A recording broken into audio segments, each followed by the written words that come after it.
¿Qué sucede cuando a una receta le falta un ingrediente? ¿Qué le puede faltar, por ejemplo, a un plato de estos días, como el fiambre? El revoltijo es tal que si falta algo, quizá no se sienta tanto. ¿Qué cosa haría que el fiambre no sea fiambre? Difícil decir, yo no sé.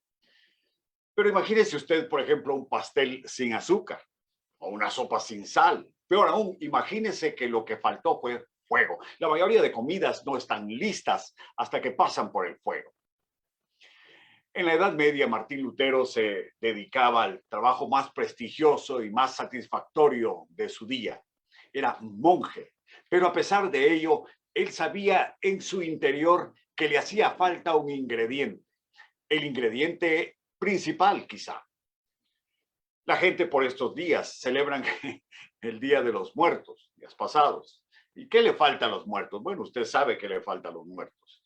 A los muertos lo que les falta es vida.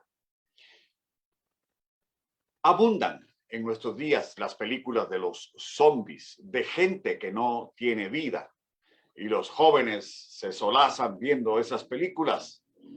Gente que no tiene vida, pero que se mueve y que va de un lado al otro. Los zombies de las películas tienen mucho poder. No se atacan entre sí. Se unen para devorar a los vivos y juntos no son solo desagradables, son feos, repugnantes, sino que además son muy peligrosos.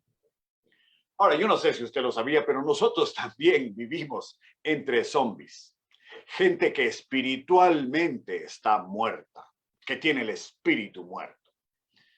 ¿Qué decimos cuando vemos a los zombies que nos rodean? Bueno, nosotros decimos allá ellos. O como decía la canción del sapo y el león. ¿Qué decía el sapo? Pobrecito el cocodrilo.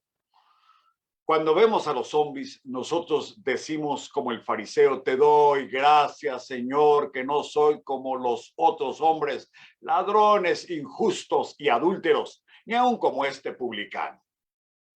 Esa era la actitud del fariseo Saulo, por ejemplo, cuando perseguía a los cristianos. Saulo decía, yo no soy el problema son los seguidores de Jesús. Los malos son los otros, los muertos son otros. Los zombies son otros. Los ladrones injustos y adúlteros son aquellos, los seguidores de Jesús. Pablo sabía que todos los hombres pensamos así. Por eso cuando él escribió su carta a los cristianos de la capital del imperio, les dijo, ustedes creen así porque no conocen el evangelio. Pablo dice, el evangelio que yo predico, el que fui llamado por Jesucristo a predicar, el evangelio que he predicado a los gentiles, el evangelio que espero anunciar entre ustedes cuando vaya de camino a España, es lo opuesto a lo que ustedes creen. Ustedes creen que son buenos, que son justos, que son mejores que los demás porque no conocen la justicia de Dios. Las buenas obras que predicamos son el poder de Dios que manifiesta la justicia de Dios. Y de eso es de lo que habla Romanos capítulo 1, versículos 16 al 17. Abra conmigo su Biblia, por favor, a Romanos capítulo 1, versículos 16 al 17. Y usted lee ese pasaje una y otra vez, como lo hemos leído esta mañana. Y cuando lo ha leído varias veces, usted llega a la conclusión de que el evangelio es poder que manifiesta la justicia de Dios. El evangelio, que es el evangelio, poder que manifiesta la justicia de Dios. En primer lugar, mire, versículo 16, dice que el evangelio es poder de Dios para salvar. ¿Cómo empieza el ser humano en esta carta? ¿Cómo empieza Pablo hablando del ser humano? Me refiero a cuál es el estado del hombre, según Pablo. Bueno, el hombre está muerto. Bienvenido al mundo de los zombies. Su vecino, usted tal vez no lo sabía, pero su vecino es zombie. Su tía es zombie. Chica, tu novio es zombie. A ti te parece muy simpático, pero es solo maquillaje. La verdad es que es zombie. Y esto le va a gustar a algunos. Tu suegra es zombie. No pueden faltar las suegras en estas alusiones, ¿verdad? Si no conoce al Señor Jesucristo. Al final, sin embargo, todo esto es muy serio. Todo aquel que se encuentre escuchando estas palabras por medio de Facebook o en otro lado, escuchando este mensaje y que no ha creído en Jesús está igualmente muerto. Todo aquel que está allá afuera y a quien tú amas o a quien tú conoces y no se sabe si conoce a Cristo o no, está muerto. Por eso necesitamos tener dos cosas muy claras. La primera es que la única verdadera causa de vergüenza en el mundo es la muerte universal que padece la humanidad. Por eso Pablo dice, no me avergüenzo del evangelio, que se avergüencen los muertos de su muerte. Tal vez usted diga, bueno, a mí me cuesta un poco explicar el evangelio, me cuesta decir qué es el evangelio, pero para mí el evangelio no puede ser causa de vergüenza. A propósito, si te cuesta explicarlo, ¿por qué será? Bueno, es porque no me he dado cuenta de esta idea fundamental. ¿Cuál es la idea fundamental? ¿Cómo terminan los mensajes evangelísticos en el libro de los Hechos? Con la resurrección de Jesucristo. ¿Qué significa esto? Significa que la esencia del evangelio es que Dios nos ha dado vida, que pasamos de muerte a vida, que así como la muerte entró en el mundo por un hombre y pasó a todos los hombres por Adán, así la vida entró a todos los hombres por un hombre, Jesucristo. Mire usted lo que dice lo que dice Primera de Corintios capítulo 15, versículos 3 y 4, dice, porque primeramente os he enseñado, dice Pablo en 1 Corintios 15, 3 y 4, primeramente os he enseñado lo que asimismo recibí, que Cristo murió por nuestros pecados conforme a las Escrituras, que fue sepultado, segunda cosa, y la tercera, que resucitó al tercer día conforme a las Escrituras. Esto es lo que Pablo había recibido. Esta es la tradición, la paradosis, la palabra griega para tradición, lo recibido, lo que Pablo había recibido. Mire el versículo 11 ahí. Dice, porque sea yo o sean ellos, es decir, los otros apóstoles, así predicamos y así habéis creído. ¿Qué es lo que habéis creído? Ahí en Primera de Corintios 15, que la resurrección de los muertos es parte integral del mensaje del evangelio. El asunto de la muerte requiere algo que está presente aquí en el capítulo 1, versículo 16 de Romanos. ¿De qué depende? Depende de poder solucionar el tema de la muerte. Y para poder solucionar el tema de la muerte necesitamos el poder de Dios. Sin poder, falta el ingrediente principal para vivir. Sin poder es como la comida sin fuego. Y es que nosotros hemos aprendido a decir que el evangelio es que Cristo murió por nuestros pecados. Y eso es cierto. Aquí dice que es para salvación. El término salvación es una manera general para expresar todo lo que Dios ha hecho a favor del creyente. Pero la palabra salvación necesitamos especificarla un poquito más. La pregunta sobre Cristo que murió es ¿para qué? ¿Para qué murió Cristo? ¿Por qué ofrendó su vida? ¿De qué nos salvó? Bueno, allí está en la esencia del asunto. Cristo ofrendó su vida, murió por nosotros para darnos vida. Nos salvó de nuestra muerte, como aparece en Génesis 3. Es una muerte social. ¿Por qué muerte social? Tu deseo será para tu marido y él se enseñoreará de ti. Desde ahí empieza la hostilidad de todos los hombres y mujeres entre sí. Muerte ecológica. Espinos y cardos te producirá. Muerte psicológica. Con dolor comerás el pan. Muerte espiritual. Finalmente lo sacó del huerto. Separación eterna de Dios. Pero Dios nos dio vida. Dice 1:18, 1:16 al judío primeramente. 1:16, al judío primeramente, porque a él vino la gracia, la elección, la redención y la ley primeramente. Y al griego, porque Pablo se declara en deuda con todos los hombres, con todos los gentiles. Él tiene que llevar a todos ese mensaje que da vida. Como decía el versículo 14 que leímos hace un momento, soy deudor también a los griegos y a los sabios y a ustedes que están en la capital del imperio. Por eso más adelante en el libro dirá que por ese poder podemos vencer al pecado. Capítulos 5, 6, 7 y 8 hablan de esa victoria sobre la muerte y sobre el pecado. Podemos ser libres de todas las amenazas que tiene el ser humano. Tribulación, angustia, persecución, hambre, desnudez o espada. Podemos vivir en comunidad, capítulos 12 al 16. Y en todas estas cosas somos más que vencedores por medio de aquel que nos amó. ¿Por qué? Porque hemos pasado de muerte a vida por el evangelio, que es poder.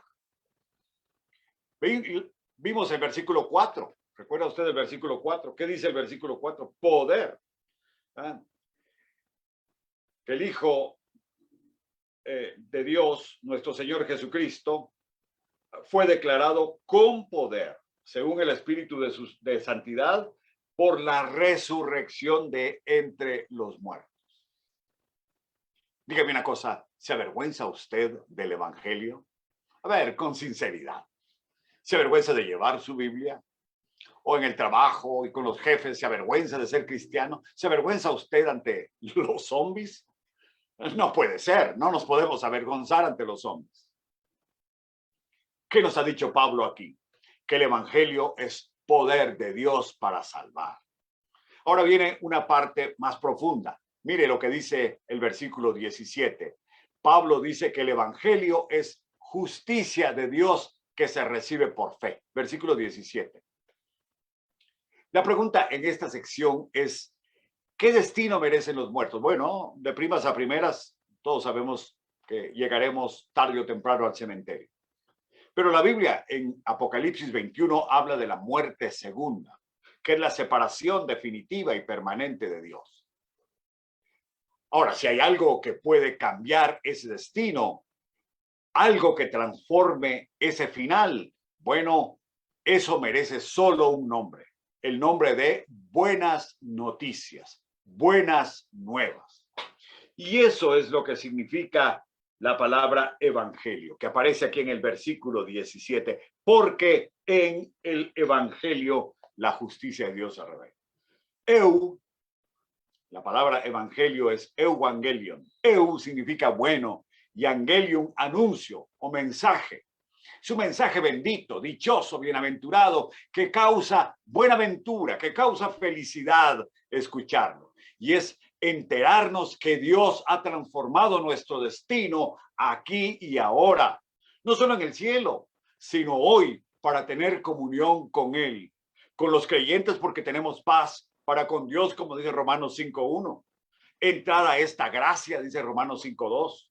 En medio de los problemas tenemos esperanza, dice Romanos 5:5, porque Dios ha derramado su amor en nuestros corazones, dice 5:5. De modo que la buena noticia no es para el cielo solamente, es que siendo aún pecadores, Cristo murió por nosotros, como dice Romanos 5:8. Ahora aquí viene el tema de la justicia, porque dice el versículo 17 que el evangelio revela la justicia. ¿Es usted un hombre justo? ¿Una mujer justa? Muchos nos creemos justos y mejores que los demás. Pero Pablo dice en Romanos 3:10, no hay justo ni aún uno. ¿Ha robado usted alguna vez? ¿Sí? Desde un pan hasta quizá algo más serio. No nos referimos a haber asaltado un banco, pero ¿ha robado usted algo? Usted debe saber cómo es que se le llama a la persona que ha robado algo. Se le llama ladrón. ¿Ha mentido usted alguna vez? Todos hemos dicho alguna cosa inexacta que califica muy bien como mentira. ¿Cómo se le llama a quien miente? Mentiroso. Ah, ladrón, mentiroso. ¿Qué dice la Biblia? Que ni los ladrones ni los mentirosos heredarán el reino de Dios. ¿Ha fornicado usted alguna vez? Jesús dijo que quien ve a otra persona con deseos lujuriosos ya fornicó con ella en su corazón. ¿Cómo se llama a esas personas? Fornicarios. La Biblia dice que ni ladrones, ni mentirosos, ni fornicarios entrarán en el reino de Dios. Entonces la pregunta ¿es usted justo? Por supuesto que la respuesta es yo en mis propias fuerzas y con mi propio poder no soy justo de acuerdo a lo que dice Dios. La justicia de Dios consiste en que había que pagar por todos esos pecados antes de que usted pudiese ser salvo. Dios no podía simplemente hacerse de la vista gorda, porque esos pecados son una violación de su santidad. Por eso algo o alguien tenía que pagar para satisfacer la justicia de Dios. Anselmo de Canterbury se preguntó por allá, por el siglo XII, ¿por qué Dios se hizo hombre? Y aquí nos presenta él la justicia de Dios. Dice él, Dios se hizo hombre porque algo o alguien tenía que pagar para satisfacer la justicia de Dios. Como esa justicia es infinita, el hombre no podía pagar por ella. Solo Dios podía pagar un precio a la altura de esa justicia infinita. Por eso Jesús era necesario que fuese Dios, porque solo Dios puede pagar esa deuda. Pero resulta que el hombre es la parte ofensora, la parte deudora. Así que el hombre debía pagar también. Por eso Jesús es hombre, porque el hombre como ofensor o deudor ante la justicia de Dios debía pagar. Y por eso Dios se hizo hombre para cumplir por parte del hombre con la justicia de Dios.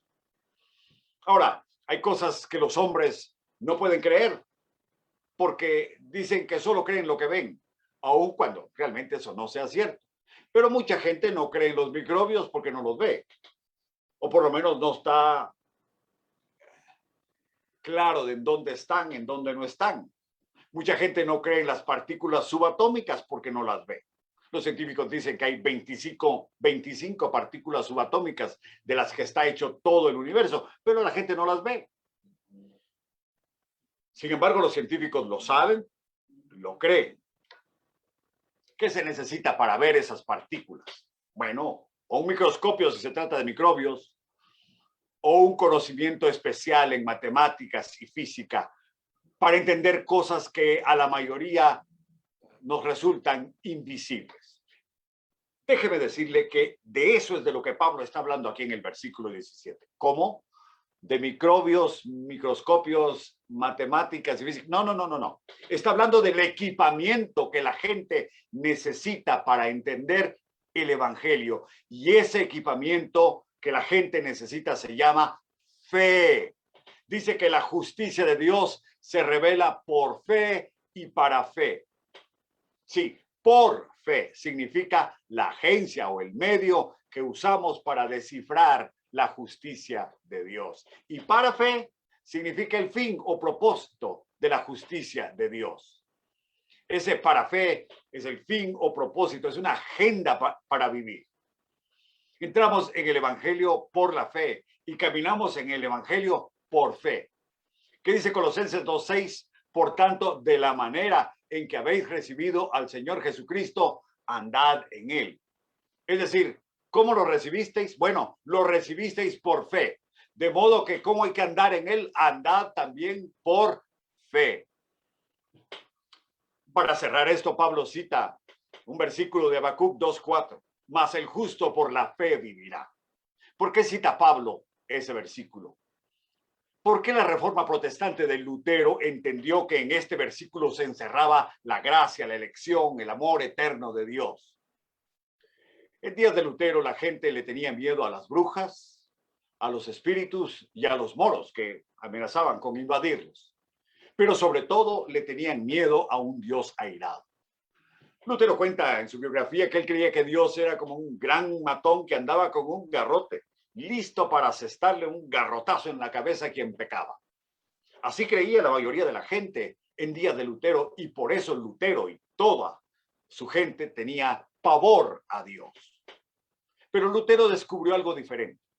La persona a quien Dios declara justa por el evangelio, no importa cuántas amenazas tenga esa persona, vivirá porque Dios preserva su vida. Y ese es el contexto de Habacuc 2:4, el texto que Pablo cita acá.